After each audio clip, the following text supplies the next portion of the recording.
मैंने उससे पूछा, महिलाओं की आज़ादी के विषय में भी कुछ कहो।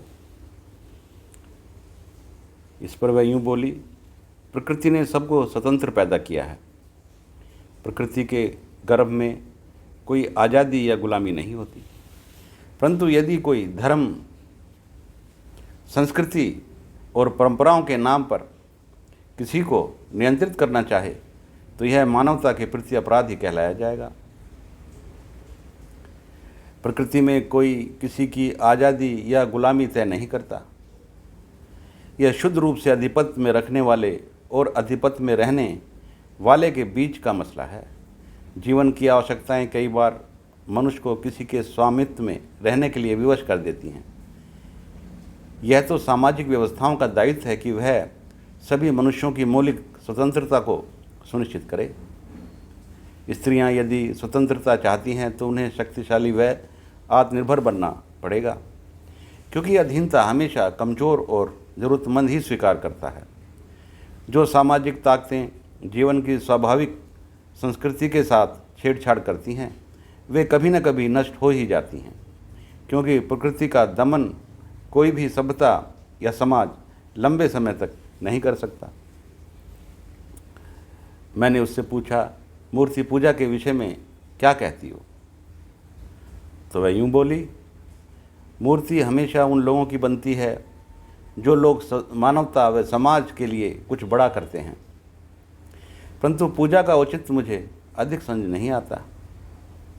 किसी के विचारों को, भावनाओं को और कर्मों को अनुसरण करना एक बात है, परंतु पूजा करना दूसरी बात।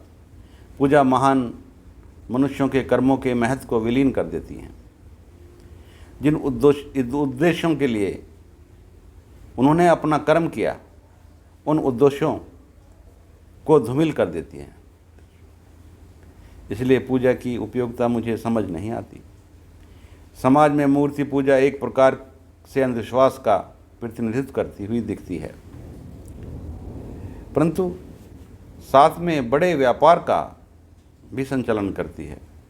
अनेक लोग पूजा और धार्मिक कहानियों के माध्यम से, चाहें वे सत्य की कसौटी से दूर ही क्यों न हों, अपनी जीविका चलाते हैं और समाज की गतिशीलता को बढ़ावा देते हैं।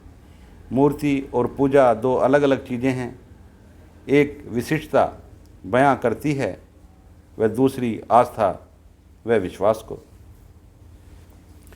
इसके बाद मैंने उससे पूछा कि अंधविश्वास और उसके परिणाम के विषय में क्या सोचती हो? तो इस पर वह यूँ बोली, अंधविश्वास की समस्या समाज के सामने अभी की सबसे बड़ी समस्या है। अंधविश्वास जीवन की मूल चेतना का दमन कर देता है। विश्वास जब भटक जाता है तो वह अंधविश्वास का रूप ले लेता है। यह विश्वास जब अति गहरा होकर विवेक की सीमाओं को पार कर जाता है तो भी वह अंधविश्वास का रूप ले लेता है।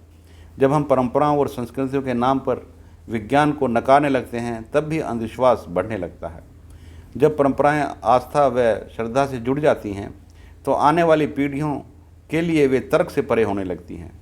उसका परिणाम यह होता है कि उनका वैज्ञानिक विश्लेषण रुक जाता है और समाज विज्ञान से दूर चला जाता है।